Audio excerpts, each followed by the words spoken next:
Yo, welcome back. I've got some more Bonko stuff today. So right off the bat, you'll notice we no longer have like a nice looking world. The tiles are still in the game. I just haven't, I've been working on building the world out according to my map. So for now, we only have, we're back to collision boxes until I get the entire world done.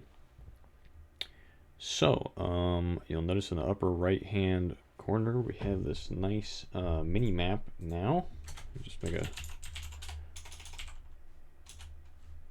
little note right there.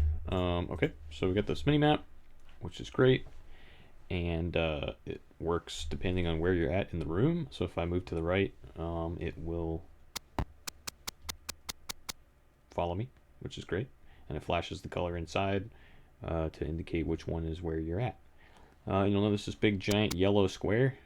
This is a camera magnet volume.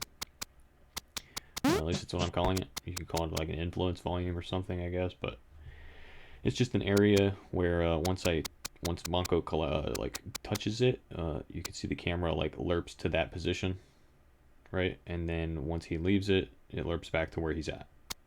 So it just lerps between the two, and it's just to provide some sort of like emphasis on like what to sort of help guide the player a little bit.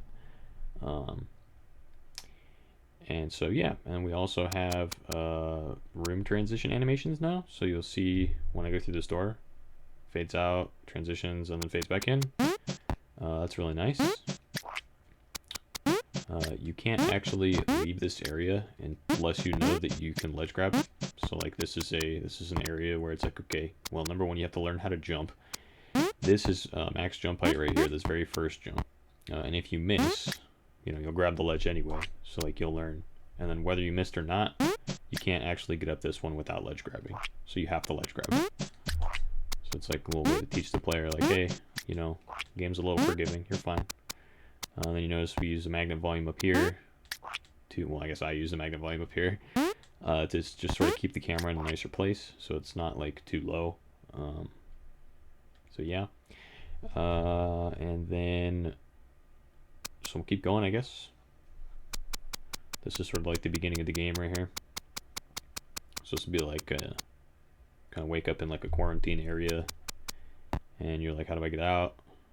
And you'll see like down here. Probably should have just taken these. So I just like fall down here, fall down again, and then realize you can't get through here. Maybe figure out that you know how to bonk. That doesn't work though. So then you just keep going down, and you'll get into this room, which gives you your first power, which is big fun. And I'm gonna make this like too tall to actually get out of. So I'll just make this like a big pyramid or something, and then like you'll fall down, get the ability, and be like, oh, I can't get out. Now what? You have to shoot your way out. And then you're like, oh, okay, well now I know I can destroy those. So then let me get up there. Right? Now you can come through here and you see on the map, this is a green area. That means it's hidden. It's not normally on the map that you start with. And then we can go in this area. And this is where you learn about like locks. So you see, oh, the shit, there's a door. I saw one of those earlier and I couldn't go through it. But now I can. Look at that. Right?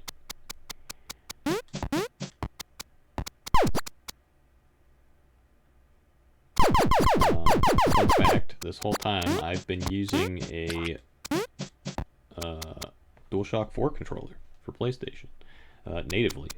I'm not emulating an Xbox controller anymore, so it handles generic USB input, direct input devices now, which is great.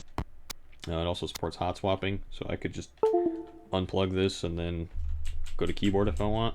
I also fixed the keyboard and mouse controls, so now you can click with the mouse to shoot, and it works like you think it would.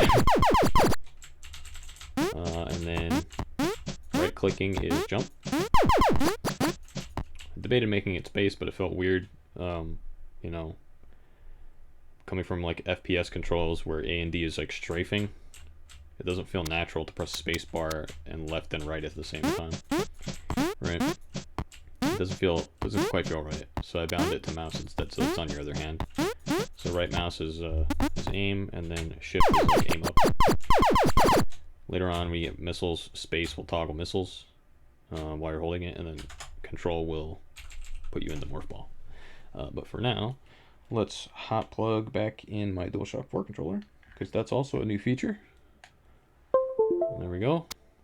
Oh, there's a little bug right there, apparently. Oh, I'm gonna have to look into that. This animation's broken. But yeah, so hot plugging is just fine. Very convenient. We have elevators now. So you see I can't like leave the room, but you can see on the map it goes up. So I'll stand on this and I'll press the up direction.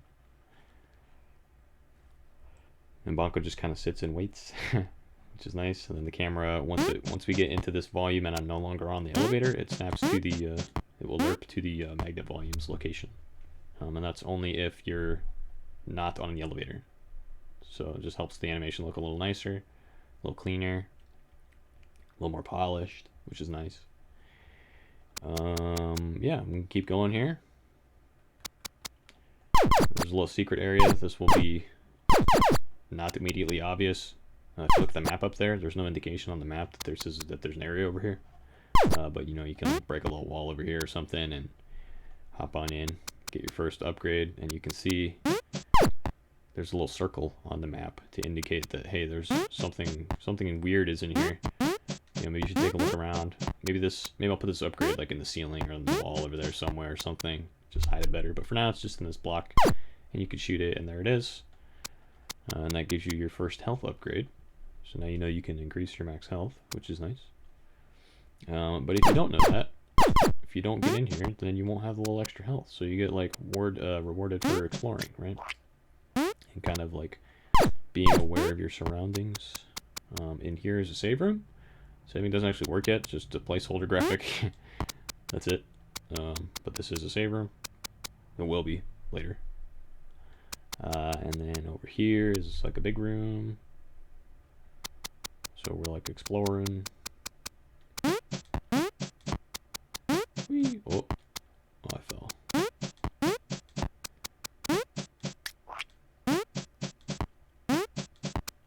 Can I not make that? Oh, there we go. Okay. And then this is like a secret room with, well, the room's not actually finished, I guess. So the default is to teleport to this door in the room editor. So I guess I haven't done that room yet. Haven't looked at doing rooms in a while, so since like Wednesday or so, Wednesday, Thursday. So I don't quite remember which rooms are real and which aren't. But the map is complete, so that's how I know like which ones. So like a general layout. But yeah, so that is pretty much it. I made a small fix to like Shine Spark and stuff, so that you know, I don't think Shine Spark breaks these blocks. Let me double check that. I'll just give myself everything real quick, and we'll run over it and see what happens. Okay, so it does. Maybe I'll negate that behavior later. But another thing is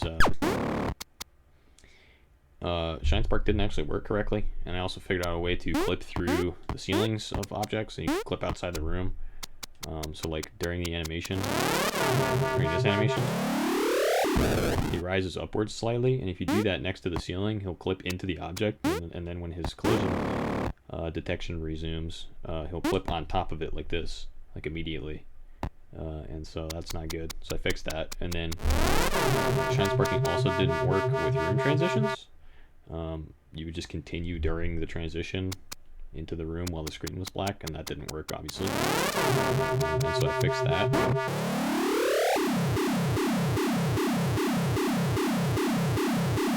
Works just fine. Sweet. So you can Shine Spark through multiple rooms, really, really far distances, if you want to do that. So yeah, that's currently where we're at right now. I'm on my way to